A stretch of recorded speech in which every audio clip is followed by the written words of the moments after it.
প্রিয় ভিউয়ার্স, আসসালামু আলাইকুম। যে যেখান থেকে আমার এই ভিডিওটি দেখছেন সবাইকে স্বাগতম জানাচ্ছি আমার পূর্ণভবা টিভিতে। তা আজকে যে বিষয় নিয়ে আমি একটু ভিডিও করতে চাচ্ছি বা বলতে চাচ্ছি সেটা হলো যে রমজান মাসের রমজান মাস চলে যাওয়ার পর পবিত্র ঈদের দিন আসছে। আমরা সবাই আনন্দে ঈদ করছি।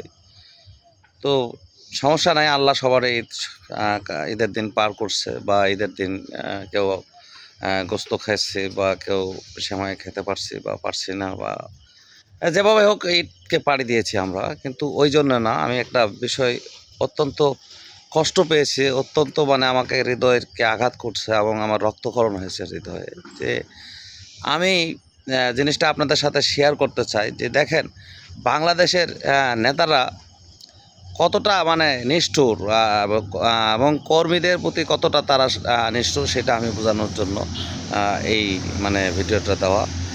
বাংলাদেশের আপনারা সবাই জানেন যে বাংলাদেশে আওয়ামী লীগ ফল করছে এবং আওয়ামী লীগের বিভিন্ন নেতা বিদেশে আরামায়েশে দিন কাটাচ্ছেন। আর যারা দেশে দিন কাটাচ্ছেন বা দেশে আছেন তারা কিন্তু ভুল করেও কোনো একটা কর্মীর যে খোঁজ নেবে যে ভাই তোমার ঈদ কেমন কাটলো, তুমি কেমন ঈদ কাটাচ্ছ, তুমি কোথায় আছো, কেমন আছো, কীভাবে তোমার দিন যাচ্ছে। আওয়ামী লীগের একটা বড় নেতা কিন্তু ছোট নেতাদের খোঁজ রাখেনি। তো এটার দ্বারা কী বার্তা দেয়, এটার দ্বারা কি বোঝা যায় যে কী বোঝা যায় যে আগামী দিনে যে আওয়ামী লীগ আসবে, যদি ক্ষমতায় আসে বা আওয়ামী লীগ যদি আবার ফিরে আসে, তাহলে কি হবে? তাহলে কি এই যে যারা কর্মী আছে তাদেরকে মূল্যায়ন হবে? হবে না, কখনো হবে না। কারণ আওয়ামী লীগ তার চরিত্র কখনো বদলাবে না।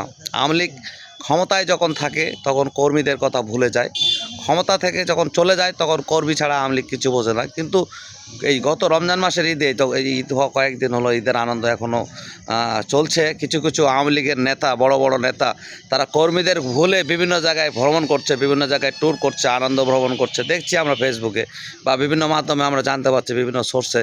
তো প্রিয় ভিউয়ার্স, আপনারা বিচার করেন, আপনারা বিচার করে দেখেন যে একটু একটু মনোযোগ দিয়ে চিন্তা করেন যে আওয়ামী লীগের এই যে নেতাগুলো, বড় নেতাগুলো এখনও দেশে আছে, এরা কিন্তু কর্মীদের খোঁজ রাখে না, খবর রাখে না, কিচ্ছু করে না। তো এই দলটির নেতারা কিন্তু আসলে দায়িত্ববান না, এরা কর্মীদের প্রতি দায়িত্বশীল কখনোই ছিল না। তো আমি যেটা বলতে চাচ্ছি, যে কথাটা আমার মানে খুব কষ্টই পাইছে, সেটা হলো একজন হার্টের রোগী, সে আওয়ামী লীগ করে এবং একজন নিবেদিত প্রাণ আওয়ামী লীগার ছিল, এখনও সে রক্তে মাংসে আওয়ামী লীগ, কিন্তু তার ঈদটা খুব কষ্টে কাটছে এবং সে আমার কাছে যে মানে মানে অভিব্যক্তিটা ব্যক্ত করছেন সেটা দেখে আমাকে খুব খারাপ লাগছে। তার কারণে আমি এই ভিডিওটা করছি। তবে আমি আপনাকে বলবো, একটি কথাই বলবো, এখন আমার এই 50 বছরের কাছাকাছি একটা জীবনে এসে আমি আপনাদের কাছে এই জিনিসটা শেয়ার করতে চাই।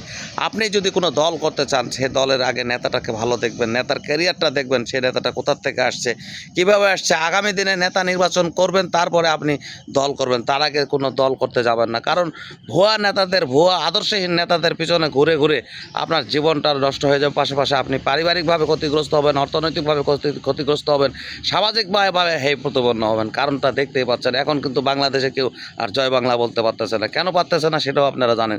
কারণ এরা এমনই রাজনীতি করছে যে জয় বাংলা স্লোগানটাও আর দেওয়া যাচ্ছে না। তো প্রিয় ভিউয়ার্স, আমি আগামী দিনে নতুন কোনো ভিডিও নিয়ে আপনাদের মাঝে উপস্থিত হব। আজকের ভিডিও এখানে শেষ করছি। আল্লাহ হাফেজ।